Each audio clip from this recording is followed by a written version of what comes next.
자식을 키워 노후를 의탁한다는 말. 한때는 수많은 사람들의 평생 신념이었습니다. 하지만 오늘날 이 말은 점점 더 위험한 도박처럼 느껴집니다.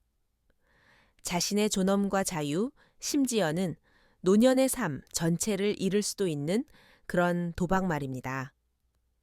당신은 온갖 고생을 마다하지 않고 아이를 키웠습니다. 먹을 것 안 먹고 입을 것 안 입어가며 오로지 자식만을 위해 살았죠. 하지만 당신이 정말로 늙고 병들어 더 이상 움직일 수 없게 되었을 때 당신이 가장 신뢰하고 가장 눈에 밟히던 그 사람들은 당신을 어떻게 대할까요? 오늘 이야기의 주인공은 66살의 은퇴한 여교사입니다. 그녀는 병원에서 퇴원하며 그리운 집으로 돌아갈 생각에 들떠 있었지만 그녀를 기다리고 있는 것은 따뜻한 안부 인사가 아니었습니다. 굳게 닫힌 채 바뀌어버린 현관 도어락, 그리고 이미 은밀하게 진행된 치밀한 계획뿐이었죠. 하지만 그녀는 울부짖거나 애원하지 않았습니다. 대신 아무도 예상하지 못한 선택을 내렸습니다. 아들 부부를 하룻밤 사이에 빈털터리로 만들어버린 그 선택 말입니다. 지혜로운 노후 채널에 오신 것을 환영합니다. 오늘의 사례를 끝까지 들으시고 한 가지 질문을 곰곰이 생각해 보시기 바랍니다. 자식 농사지어 노후를 보장받는다. 이 시대에도 당신은 그 말을 믿으십니까? 제 이름은 김영숙 올해 66입니다. 은퇴 전에는 서울의 한 중학교에서 교무주임으로 일했습니다. 30년 동안 교단에 서서 평생 아이들을 가르쳤지요. 남편 박 씨는 2년 전 암으로 세상을 떠났습니다. 그 후로 저는 아들 지훈이, 며느리 혜진이와 함께 성북동에 있는 방 2개짜리 오래된 빌레에서 살았습니다. 왁자지껄하진 않아도 나름 평온한 나날이었습니다. 제 심장에 문제가 생겨 스텐트 시술을 받기 전까지는요. 서울대병원에 일주일간 입원해 있는 동안 저는 이 낡은 빌라야말로 제 안식처라고 굳게 믿었습니다. 저와 남편이 피땀 흘려 마련한 집이자 제가 안심하고 늙어갈 수 있는 곳이라 여겼으니까요. 하지만 겨우 7일 만에 돌아온 집은 마치 낯선 타인의 공간 같았습니다. 그날 아침 저는 혼자 택시를 불렀습니다. 택시 기사님이 친절하게 짐을 현관 앞까지 옮겨주셨죠. 하지만 가방에서 열쇠를 꺼내 익숙한 철문을 열려던 순간 저는 멈칫했습니다. 손에 익은 낡은 황동 열쇠 구멍이 온데간데 없었기 때문입니다. 그 자리에는 최신형 디지털 도어락이 번쩍이며 달려 있었고 그 위에는 지문이나 비밀번호로 잠금을 해제하세요라는 안내 스티커가 붙어 있었습니다. 저는 짐을 든 채 멍하니 서 있었습니다. 등골이 서늘해졌습니다. 초인종을 눌러야 하나 망설이던 그때 문이 벌컥 열렸습니다. 며느리 혜진이가 환한 미소를 지으며 서 있더군요. 임신 부복을 단정하게 입고 옅은 화장까지 한 며느리는 제가 입원하기 전보다 훨씬 생기 있어 보였습니다. 어머님 오셨어요. 고생 많으셨죠. 혜진이는 세상 둘도 없이 다정하게 웃으며 제 짐을 받으려 손을 뻗었습니다. 저는 짐을 놓지 않은 채 물었습니다. 뒤어락은 네가 바꾼 거니? 며느리의 눈빛이 잠시 흔들렸지만 이내 웃음으로 무마하더군요. 아, 이거요. 요즘 뉴스 보니까 도둑이 기승을 부린다잖아요. 디지털 도어락이 훨씬 안전하고 편해요. 지문만 대면 열리니까요. 이따가 어머님 지문도 등록해 드릴게요. 며느리는 마치 저를 위한다는 듯 자연스럽게 말했습니다. 하지만 제가 입원해 있는 동안 상의 한마디 없이 집 열쇠를 바꿔버린 겁니다. 저는 대꾸 없이 짐을 끌고 집 안으로 들어갔습니다. 현관에 들어서자마자 낯설음이 확 끼쳐왔습니다. 현관에 있던 고풍스러운 원목 신발장은 사라지고 그 자리엔 하얀색 미니멀한 수납장이 놓여 있었습니다. 그 위엔 디퓨저와 작은 장식품이 놓여 있었고 바닥은 먼지 하나 없이 닦여 향수 냄새가 은은하게 풍겼습니다. 거실에 들어선 저는 그대로 굳어버렸습니다. 남편이 생전 가장 아끼던 등나무 흔들의자가 보이지 않았습니다. 대신 그 자리를 차지한 건 차갑고 네모 반듯한 검은색 가죽 소파였습니다. 원래 있던 원목 책장도 사라졌고 회색 유리로 된 찻상 위에는 육아 잡지와 뜯다만 임산부 영양제가 어지럽게 놓여 있었습니다.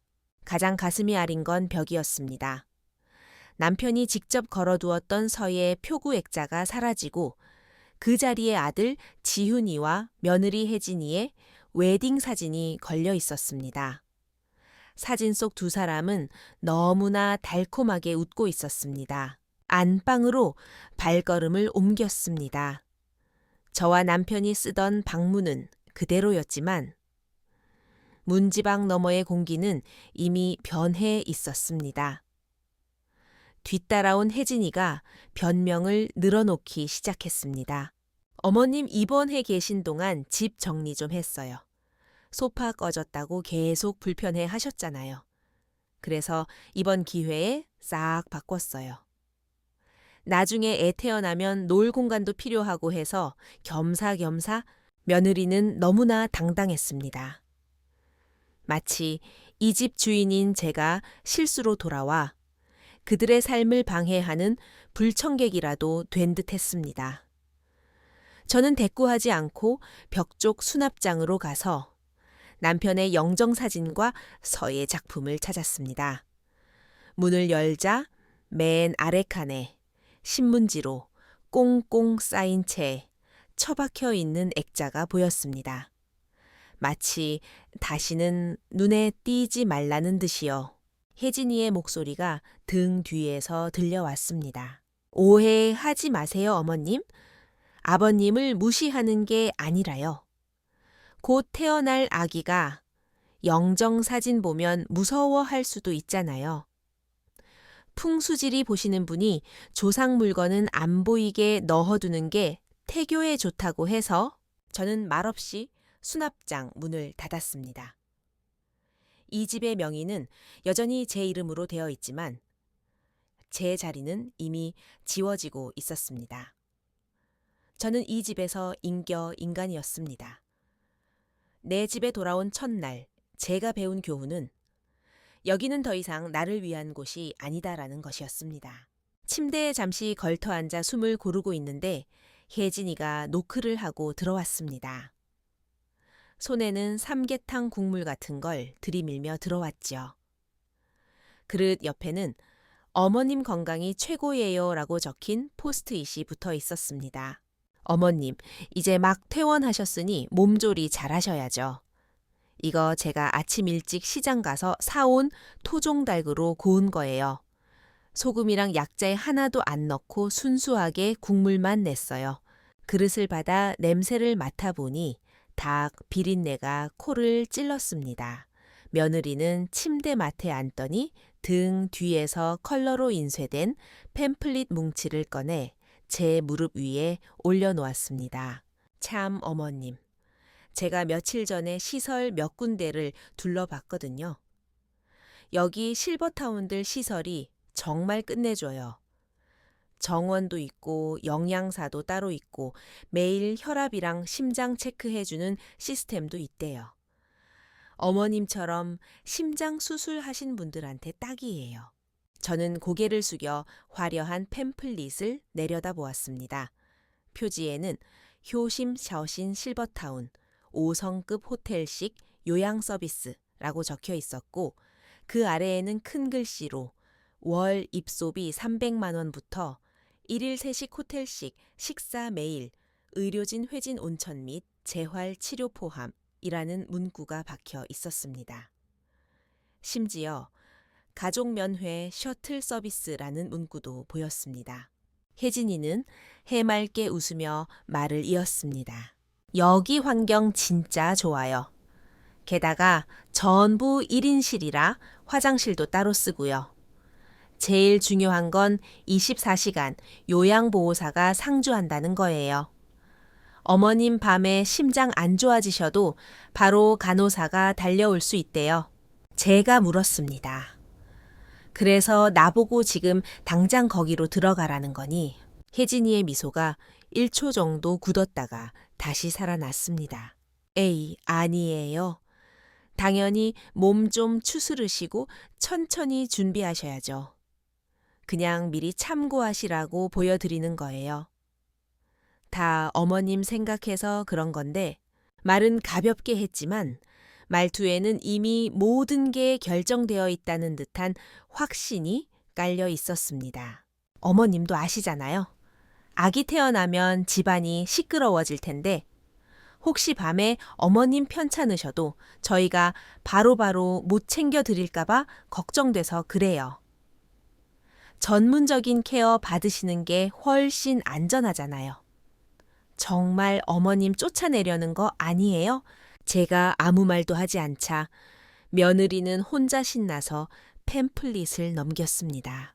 여기는 경기도 양평 쪽인데 차로 30분도 안 걸려요. 매주 음악 치료 수업도 있고 은퇴하신 선생님들도 많이 계신데요. 혹시 아는 분 만날 수도 있잖아요. 저는 손을 뻗어 팸플릿을 덮고 협탁 위에 올려두었습니다. 며느리는 여전히 웃고 있었습니다. 어머님 너무 서운해하지 마세요. 저희도 어머님 편하게 지내시라고 알아본 거예요. 요새는 액티브 시니어라고 해서 실버타운 들어가는 게 유행이래요. 요양원이라고 안 하고 실버 커뮤니티라고 부른다니까요. 난 거기 가고 싶지 않다. 제가 드디어 입을 열었습니다. 며느리가 미간을 살짝 찌푸렸습니다. 일단 거절부터 하지 마시고요. 한번 가보기라도 하세요. 내 다음 주에 지훈 씨 쉬니까 같이 드라이브 겸 가서 구경이나 해요. 저는 고개를 저었습니다. 필요 없다. 제 태도가 완강해지자 며느리의 목소리에 날카로운 가시가 돋치기 시작했습니다. 어머님 정말 냉정하게 생각하셔야 해요. 이제 스스로 몸 챙기실 준비하셔야죠. 안 그러면 저희도 정말 곤란해요. 그때 아들 지훈이가 도시락과 과일 바구니를 들고 들어왔습니다. 방 안에 흐르는 냉랭한 기운을 감지했는지 아들은 멈칫했습니다. 마심 잘 왔다. 제가 아들을 쳐다보며 말했습니다. 네오도 내가 저런 시설에 들어가야 한다고 생각하니 아들은 들고 있던 짐을 내려놓으며 제 눈을 피했습니다. 저도 어머니가 거기 계시면 보살핌도 더 잘 받고 좋을 것 같아서 제가 온갖 고생을 하며 키운 아들이었습니다. 고등학교 때 성적이 안 나와 밤새 울던 녀석을 다독여 학원 보내고 전학까지 시켜가며 대학에 보냈습니다. 착하고 사려 깊은 아이라고 믿었던 그 아이가 아내의 말에 반대 한마디 못하고 어머니를 위해서라는 핑계만 대고 있었습니다. 너희들 내가 병원에 있는 동안 계획 다 짜놓은 거였니? 제가 직설적으로 물었습니다. 지훈이는 입술을 깨물었습니다. 엄마 그렇게 생각하지 마세요. 우린 정말 엄마가 편하게 지내셨으면 해서 제가 코웃음을 쳤습니다. 그럼 내 영정사진도 미리 만들어 놓지 그랬니? 요양원 들어갈 때 같이 챙겨가게. 아들이 기어 들어가는 목소리로 말했습니다. 엄마 그런 말씀 마세요. 진짜 엄마 걱정돼서 그러는 거예요. 그리고 애 태어나면 이 집의 식구도 늘어나고 말을 끝맺지 않아도 알 수 있었습니다. 이건 걱정도 배려도 아니었습니다. 차근차근 저를 이 집에서 몰아내려는 수순이었습니다. 내쫓는 게 아니라 모셔다 드리는 형식을 빌린 추방이었죠. 그들은 거칠게 굴고 싶지 않았고 나쁜 사람이 되고 싶지도 않았기에 닭고기 육수와 화려한 팸플릿이라는 포장지로 저를 기만하고 있는 겁니다. 저는 나지막이 말했습니다. 이 집은 나랑 네 아버지가 평생 벌어 산 집이다. 너희가 아이를 낳는 건 축복이지만 내 자리를 뺏으려 들지 마라. 효자 노릇하는 척 역겹게 굴지 말고. 그날 밤 저는 잠을 이루지 못하고 뒤척였습니다. 제가 자리를 비운 단 7일 동안 나의 집은 이미 타인의 청사진에 맞춰 개조되고 있었습니다. 그리고 저는 그 청사진 속에서 맞춰지지 않는 불필요한 퍼즐 조각이 되어버렸습니다. 다음 날 아침 베란다에 서서 햇볕을 쬐었습니다. 10월의 햇살은 따스했고 바람은 선선했습니다. 물 한 잔을 들고 서 있으니 예전에 남편이 이 시간쯤 베란다에 앉아 담배 반 개비를 피우며 신문을 보던 모습이 떠올랐습니다. 그리고는 들어와 차를 우리곤 했죠. 남편이 사무치게 그리웠습니다. 병원에서 돌아온 후로 남편 이야기를 입 밖으로 꺼내지 않았습니다. 입을 여는 순간 눈물이 터질까봐 두려웠기 때문입니다. 저는 서재로 발길을 돌렸습니다. 남편이 생전에 가장 많은 시간을 보낸 곳이었죠. 방문을 여는 순간 저는 얼어붙고 말았습니다.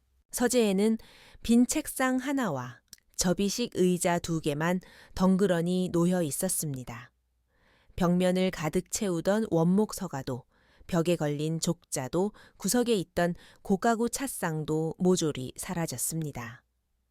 벽 구석을 만져보았지만 먼지 자국조차 없었습니다.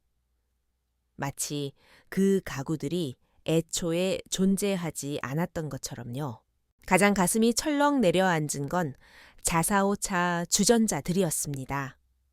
남편은 젊은 시절 차 문화에 빠져 평생 차를 마셨습니다. 그가 가장 아끼던 보물 1호가 바로 그 자사호 컬렉션이었습니다. 직접 나무를 깎아 진열장을 만들고 조명까지 달아두었었죠. 저녁이면 주전자를 하나하나 꺼내 닫고 향을 맡으며 감상하곤 했습니다. 이 녀석들이 내 은퇴 후 유일한 장난감이야 라고 말하던 남편이었습니다. 저는 거실로 뛰쳐나갔습니다. 이혜진 소파 뒤에 서서 제 목소리가 떨리는 것을 느꼈습니다. 며느리는 소파에 앉아 스마트폰을 보다가 깜짝 놀라 뒤를 돌아보았습니다. 서재에 있던 물건들 다 어디 갔니? 며느리는 어깨를 으쓱했습니다. 그거요, 다 처리했어요. 이 처리하다니 며느리는 눈을 동그랗게 뜨며 아무렇지 않게 말했습니다. 팔았어요. 인터넷에 검색해 보니까 그 주전자들 별로 비싸지도 않더라고요. 실용적인 걸로 바꾸는 게 낫잖아요. 참 그거 판 돈으로 최신형 유모차 샀어요. 아기 기저귀랑 분유도 미리 주문했고요. 큰돈 들어갈 거 해결해서 다행이죠. 팔았다는 그 2글자가 마치 거대한 쇠망치처럼 제 머리를 강타했습니다. 멍해진 채 온몸에 힘이 빠져나가는 것 같았습니다. 니오, 네가 그걸 팔았다고 제가 떨리는 목소리로 되물었습니다. 네. 며느리는 날씨 이야기하듯 고개를 끄덕였습니다. 어차피 쓰지도 않는 낡은 물건들이잖아요. 먼지 쌓이게 두느니 아기 분유 값이라도 하는 게 낫죠. 며느리는 미안한 기색은커녕 오히려 알뜰하게 살림을 잘했다는 듯 으스대기까지 했습니다. 그리고 그 그림도 같이 처분했어요. 골동품상이 그러는데 무슨 학생 습작 수준이라 가치도 없다고 하더라고요. 저는 며느리에게 다가가 그 뻔뻔한 얼굴을 똑바로 쳐다보았습니다. 그건 내 시아버지가 평생 모은 수집품이었다. 그 주전자들이 어떤 건지나 아니, 내 시아버지가 옛날에 중국 항저우까지 가서 어렵게 구한 거야. 돈 주고도 못 사는 거라고. 주말마다 직접 닦으면서 나보고는 손도 못 대게 했던 거야. 그건 낡은 물건이 아니라 네 시아버지의 분신 같은 거였다고. 며느리는 콧방귀를 뀌었습니다. 어머님 너무 과장하신다. 그냥 낡은 찻주전자 몇 개 가지고 뭘 그러세요? 지금 새 생명 맞이할 준비하기도 바쁜데 언제까지 죽은 사람 물건 끼고 사실 거예요. 그 순간 저는 참지 못하고 손을 올려 며느리의 뺨을 후려쳤습니다. 쫙! 날카로운 마찰음이 거실에 울려 퍼졌습니다.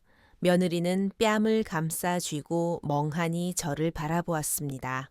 놀라움과 불신이 가득한 눈빛이었습니다.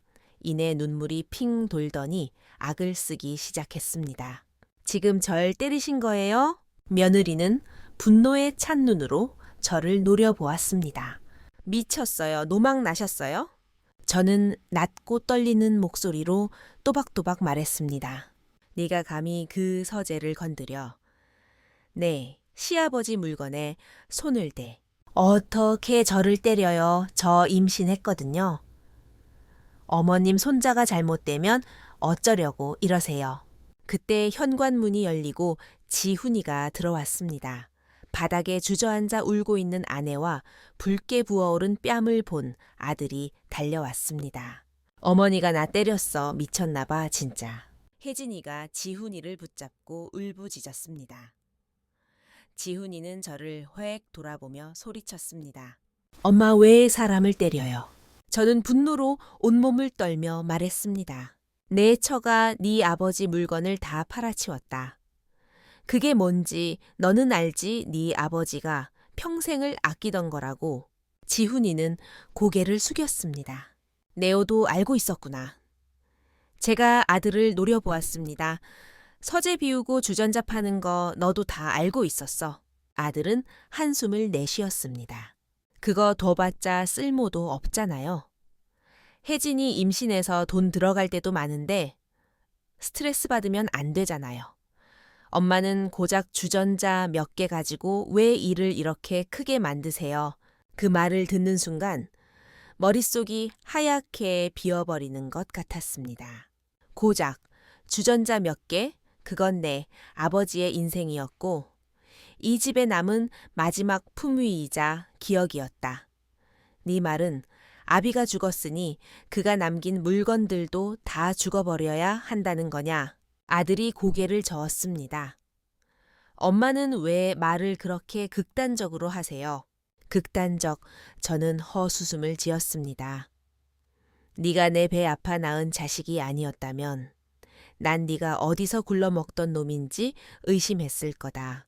아들은 아내를 데리고 방으로 들어가 문을 쾅 닫았습니다. 집안은 다시 정적에 휩싸였습니다.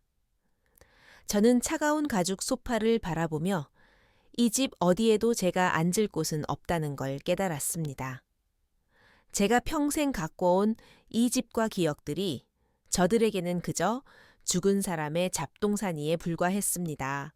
그 후 며칠 동안 저는 이상한 일들을 겪기 시작했습니다. 자고 일어나면 침대 옆 협탁에 두었던 제 휴대폰이 사라지곤 했습니다. 오후가 되어서야 며느리가 소파 쿠션 밑에서 찾았다며 주더군요. 밥을 먹다 보면 방금 온 문자 메시지가 싹 지워져 있기도 했고 가장 이상한 건 통화 목록에 제가 건 적 없는 번호가 찍혀 있다는 것이었습니다. 통화 시간은 5분, 6분씩이나 되고요. 처음엔 제가 깜빡했나 싶었습니다. 하지만 어느 날 새벽 며느리가 잠든 틈을 타 식탁 위에 놓인 며느리의 휴대폰을 몰래 확인하고는 경악했습니다. 초의 언니라는 사람과의 대화방에 음성 파일이 전송되어 있었습니다. 언니, 이거 좀 들어봐. 우리 시어머니 상태가 좀 이상해. 요즘 혼자 중얼거리고 횡설수설해. 내가 녹음했어. 이러다간 안 될 것 같아. 아래에는 음성 파일이 첨부되어 있었습니다. 재생 버튼을 누르자 제 목소리가 들렸습니다. 여보, 당신이 살아있다면 내가 너무 약해 빠졌다고 나무랄까. 며칠 전 제가 방에서 남편의 옛 사진을 보며 혼잣말을 하던 소리였습니다. 그때 방문은 닫혀 있었는데 언제 녹음한 걸까요? 저는 손이 떨려왔습니다. 스크롤을 내리자 더 충격적인 메시지가 보였습니다. 진짜 치매 초기 증상 같아. 우리 남편도 엄마가 요즘 이상하다고 걱정해. 빈 방에 대고 말 걸고 그런다니까. 언니 이런 경우에 장기 요양 등급 판정 신청할 수 있지. 정신적으로 문제 있다고 나오면 어머님 동의 없이 입소시킬 수 있나 내가 나빠서가 아니라 정말 혼자 계시다 사고 칠까봐 그래. 나중에 책임질 사람도 없잖아. 손바닥이 차가워졌습니다. 며느리는 차근차근 정신이상자 만들기 프로젝트를 진행 중이었습니다. 제가 미쳤다고 소문을 내면 제 말은 신빙성을 잃을 것이고 재산관리 능력도 없다고 판단될 테니까요. 반항할 자격조차 박탈당하는 거죠. 그리고 이 모든 걸 아들 지훈이도 알고 있을까요? 그날 저녁 3시 식탁에 앉아 밥을 먹으며 아들을 떠보았습니다. 지훈아네 회사에서 직원 가족 건강검진 지원된다고 하지 않았니? 나 병원에 가서 정밀 검사 좀 받아보고 싶다. 머리 검사도 좀 하고. 아들의 젓가락질이 멈칫하더니 손이 떨렸습니다. 뭐 그렇게 급하게요. 퇴원하신 지 얼마 안 됐는데 좀 쉬세요. 저는 고개를 끄덕이며 더 이상 말하지 않았습니다. 하지만 알 수 있었습니다. 아들은 알고 있습니다. 아내의 계획을 알고 있으면서도 묵인하고 있는 겁니다. 그 후 며칠간 저는 더 멍청한 척 연기했습니다. 약을 일부러 다른 걸 꺼내려 하고 했던 말을 또 하고 며느리 앞에서 셀카를 찍고는 금방 지우며 내가 이걸 왜 찍었지 하고 되묻기도 했습니다. 며느리는 점점 경계심을 풀더군요. 그 틈을 타 저는 창고 깊숙이 넣어둔 낡은 여행 가방에서 남편이 비상용으로 남겨둔 폴더폰을 찾아냈습니다. 다행히 충전기를 꽂으니 켜지더군요. 저장된 연락처는 단 하나, 최 변호사뿐이었습니다. 이틀을 망설이다 전화를 걸었습니다. 초애 변호사님, 저 김영숙입니다. 남편 유원장 기억하시죠? 지금 도움이 좀 필요합니다. 수화기 너머에서 잠시 침묵이 흐르더니 따뜻하고 단호한 목소리가 들려왔습니다. 사모님 박 선생님께서 임종 전에 신신당부하셨습니다. 혹시라도 사모님 신변에 이상한 낌새가 보이면 꼭 도와드리라고요. 새로운 유언장이 필요합니다. 그리고 제 명의의 부동산과 예금 현황을 법적으로 확실히 해두고 싶어요. 누군가 손대려고 준비하는 것 같습니다. 알겠습니다. 천천히 진행하죠. 첫 번째 단계는 그들이 사모님이 아무것도 모른다고 믿게 만드는 겁니다. 가슴이 뛰었습니다. 이것은 전쟁이었습니다. 총성 없는 전쟁, 복수를 위해서가 아닙니다. 월 300만 원짜리 수용소에 갇혀 식판 밥을 먹으며 간호사들의 통제 속에 죽어가고 싶지 않아서입니다. 늙은 게 죄는 아니지만 스스로를 보호할 줄 모르면 비웃음거리가 된다는 걸 뼈저리게 느꼈기 때문입니다. 저는 더욱 조용히 지냈습니다. 주는 대로 먹고 며느리가 실버타운 이야기를 하면 고개를 끄덕였습니다. 집 문제에 대해서도 너희 젊은 사람들이 알아서 해라 라며 웃어 넘겼습니다. 말도 일부러 어눌하게 천천히 했죠. 며느리는 안심한 듯 아들에게 말했습니다. 어머님, 이제 좀 받아들이시는 것 같아. 나이 드셔서 그런지 조용히 지내고 싶어 하시네. 아들도 다행이다. 우리 계획대로 하는 게 엄마한테도 좋은 거야. 라며 안도했습니다. 거실에서 그들이 떠드는 동안 저는 방에 앉아 문을 등지고 미리 작성해둔 재산 목록을 손에 쥐고 있었습니다. 성북동 빌라는 30년 전 남편과 함께 샀습니다. 오래됐지만 입지가 좋아. 시세가 18억 원은 좋게 나갑니다. 명의는 제 앞으로 되어 있습니다. 남편이 혹시라도 먼저 가면 제가 의지할 곳이 있어야 한다며 해둔 것이죠. 은행 예금과 보험금 합쳐서 약 6억 원. 제 평생의 절약과 남편의 퇴직금이 모인 돈입니다. 이 돈은 저 혼자만의 비밀번호로 잠겨 있어 아들도 모릅니다. 최 변호사는 치밀했습니다. 우리는 근처에 눈에 띄지 않는 작은 법률 사무소에서 만났습니다. 새로운 유언장에 서명하고 녹음까지 마쳤습니다. 내용은 이렇습니다. 첫째 법정 상속분을 취소한다. 아들 박지훈에게는 어떠한 재산 상속권도 없다. 둘째, 내가 사망할 경우 모든 부동산은 매각한다. 장례비와 의료비를 제외한 전액을 한국독거노인 후원재단과 벽지학교 교육기금에 기부한다.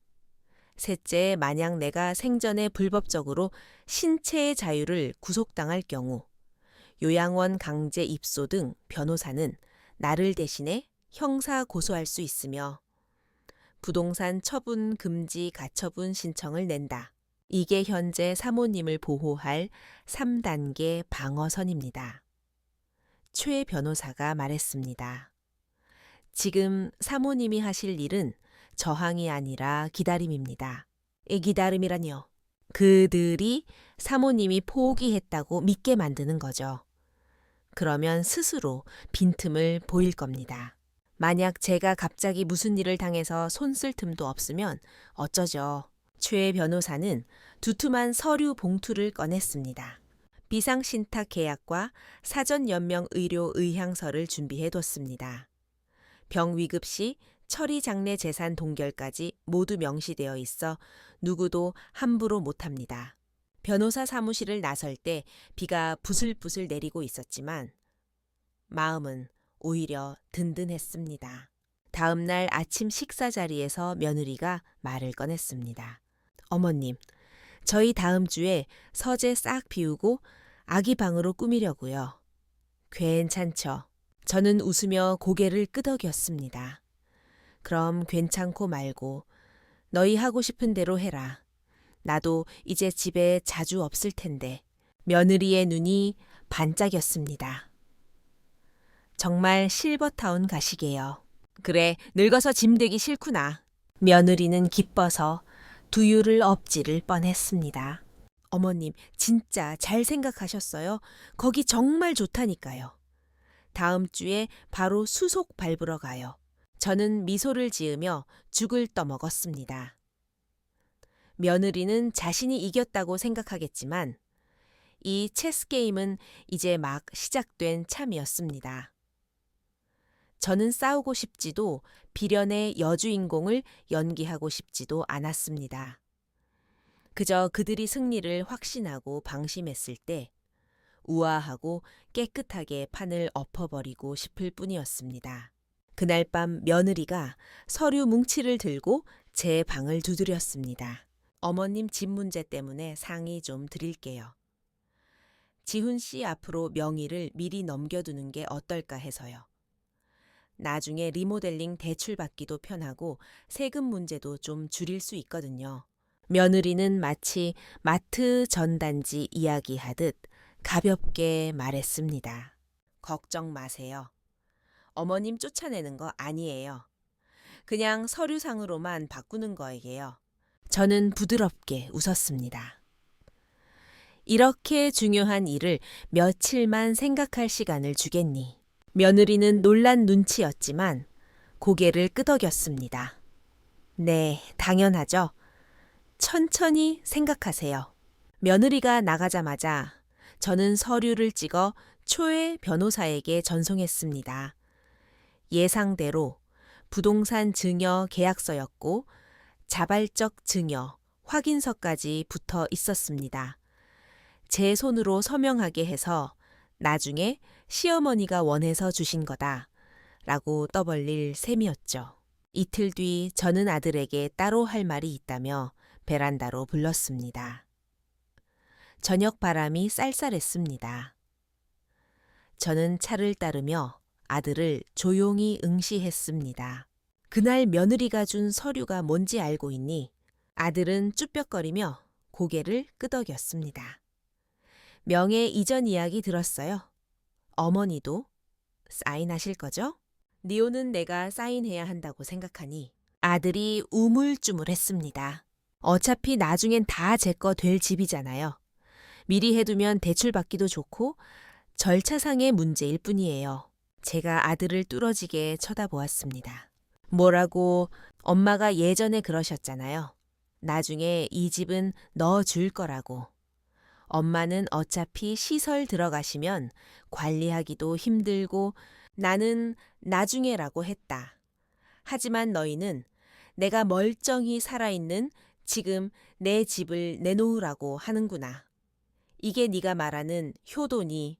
아들은 고개를 숙였습니다. 그럼 너희 부부는 벌써 계획 다 세웠겠네. 나 요양원 보내고 진명에 넘겨받고 내 아버지가 아끼던 것들은 다 팔아치우고 이 집에서 나와 네 아버지의 흔적을 완전히 지워버릴 작정이지. 엄마 그런 뜻 아니에요. 오해하지 마세요. 제가 말을 끊었습니다. 마지막으로 하나만 묻자. 너는 내 정신이 온전하다고 생각하니? 아들이 멍하니 저를 보았습니다. 내 사언은 내가 치매기가 있다고 하더구나. 넌 어떻게 생각하니? 아들은 말문이 막힌 듯 하다가 겨우 입을 열었습니다. 혜진이가 그냥 걱정돼서 그런 거예요. 엄마 혼자 계시다 무슨 일 생길까봐 걱정이 아니라 제가 사고를 치지 않아 입소시킬 명분이 없을까봐 걱정하는 거겠죠. 저는 자리에서 일어났습니다. 저보다 머리 하나는 더 큰 아들을 올려다보며 어느 때보다 차분한 목소리로 말했습니다. 박지훈 이 순간부터 너는 더 이상 내 아들이 아니다. 나도 더 이상 네 엄마가 아니야. 아들이 눈을 크게 떴습니다. 엄마, 엄마라고 부르지 마라. 그 소리 이제 역겹다. 오늘부터 이 집에 내 가족은 없다. 기생충 같은 낯선 사람들만 있을 뿐이지. 그날 밤 며느리는 부엌에서 과일을 깎으며 콧노래를 흥얼거렸습니다. 저는 방 안에서 그 소리를 들으며 묘한 평온함을 느꼈습니다. 슬프지 않았습니다. 내 자식이라도 남이 될 수 있다는 걸 인정하자 오히려 마음이 가벼워졌습니다. 저들이 저런 선택을 했다면 저도 저만을 위한 선택을 하면 그만이니까요.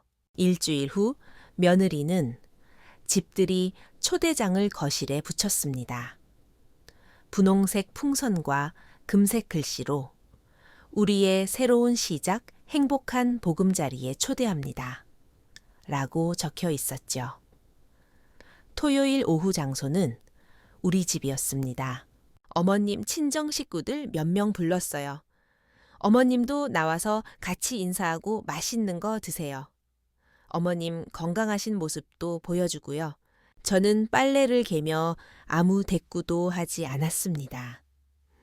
며느리는 제가 완전히 체념했다고 생각한 모양입니다.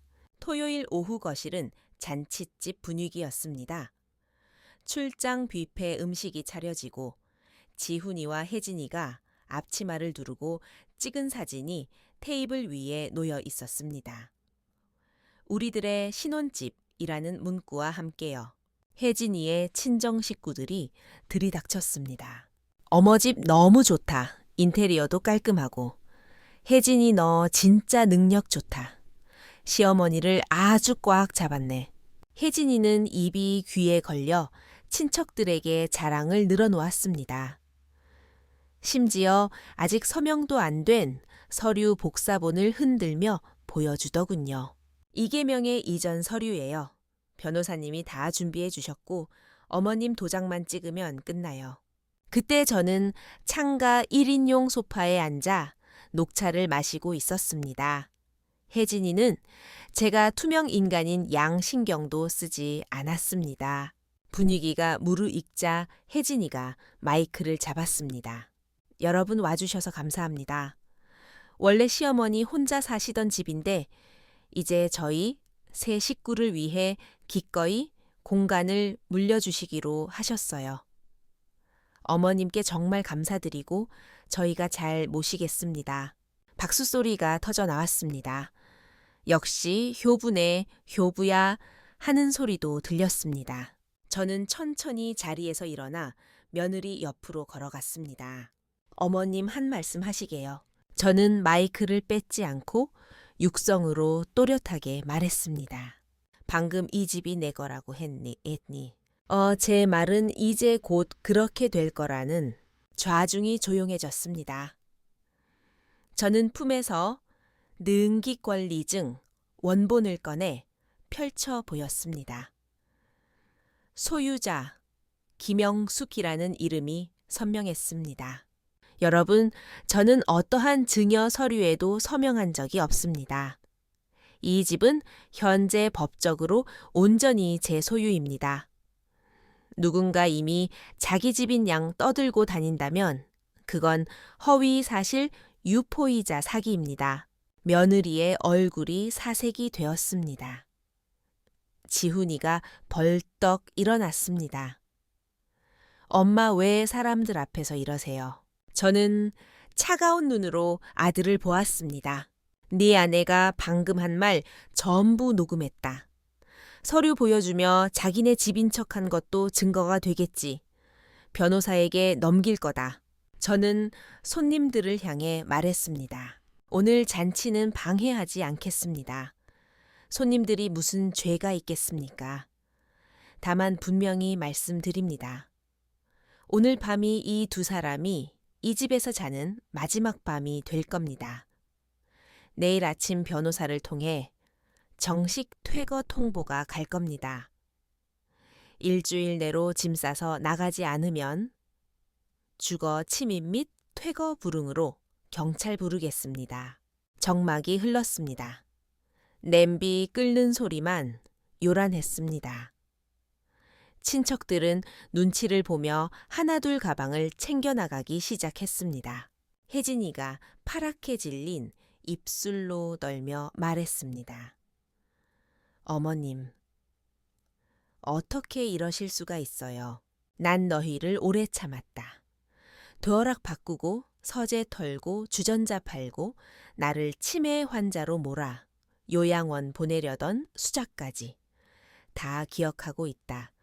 너희가 불효했으니 나도 무자비하게 나갈 수밖에. 저는 방으로 들어가 문을 잠갔습니다. 그날 밤 손님들은 쥐 죽은 듯 사라졌고 거실엔 혜진이의 울음소리와 지훈이의 한숨소리만 남았습니다. 저는 처음으로 다리를 뻗고 편안하게 잤습니다. 다음 날 아침 집안은 냉랭했습니다. 저는 평소처럼 차를 마셨습니다. 점심때가 되자 최 변호사가 작성해준 부동산 인도 통지서를 출력해 거실 테이블에 올려두었습니다. 일주일 준다. 안 나가면 법대로 한다. 방문이 열리고 혜진이가 튀어나왔습니다. 화장이 다 번진 얼굴로 악을 썼습니다. 어머님이 뭔데 나가라 마라 해요. 우리가 이 집에서 산 세월이 얼만데 우리가 밥 해드리고 병수발 든 건 생각 안 해요. 사실만 말하자. 이 집은 내 명이고 여긴 내 집이다. 너희 신혼집이 아니야. 밥 병수발. 너희가 나를 짐짝 취급한 건 잊었니? 며느리는 표독스럽게 소리쳤습니다. 위선 떨지 마요. 결국 돈 움켜쥐고 자식들 조종하려는 거잖아. 혼자 된 과부가 늙어서 돈 좀 있다고 유세 떠는 거야. 그러니까 아들이 정을 안 붙이지 늙어서 버림받는 건 다 이유가 있는 거야. 그 말은 비수처럼 꽂혔습니다. 아들 지훈이가 방문 앞에 서서 그 말을 다 듣고 있었습니다. 저는 아들을 보았습니다. 내 처가 나더러 과부라느니 버림받을 만하다느니 저주를 퍼붓는데 넌 아무렇지도 않니. 아들은 입술만 달싹일 뿐 고개를 돌려버렸습니다. 그래, 네가 침묵한다면 나도 더 이상 할 말이 없다. 잠시 후 초인종이 울렸습니다. 초의 변호사와 보조인이 들어왔습니다. 김영숙님의 법률 대리인 최민석 변호사입니다. 정식 서류 전달하러 왔습니다. 변호사는 혜진이와 지훈이 앞에서 서류를 하나씩 꺼내 읽었습니다. 치의어째 퇴거 통보. 김영숙님은 귀하들의 무상 거주 권한을 철회하셨습니다. 7일 내로 퇴거하십시오. 둘째 유언장 변경 통지. 박지훈 씨에 대한 모든 상속권은 박탈되었습니다. 전 재산은 사회에 환원됩니다. 셋째 친족 관계 단절 선언. 법적으로 친자 관계를 끊을 순 없으나 부양 거부 및 접근 금지 가처분을 신청할 예정이며 의료 결정 대리권 또한 변호사에게 위임되었습니다. 혜진이는 털썩 주저앉았고 지훈이는 사시나무 떨듯 떨었습니다. 엄마, 왜 이렇게까지 하세요? 저는 아들을 똑바로 쳐다보았습니다. 네가 내 편이 되어줄 거라는 믿음이 완전히 깨졌기 때문이다.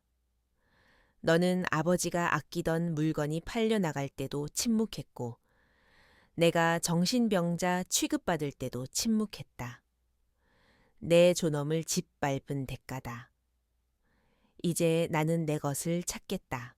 정확히 일주일 후 그들은 짐을 싸서 나갔습니다. 떠나는 날 아들은 제 방문을 두드리지 않았습니다. 죄송합니다. 라는 한마디도 없었습니다. 그저 캐리어 바퀴 굴러가는 소리와 현관문 닫히는 소리만 들렸습니다. 그들이 떠나자마자 저는 도어락 비밀번호를 바꾸고 지문을 모두 삭제했습니다. 텅 빈 집에 혼자 남았지만 외롭지 않았습니다.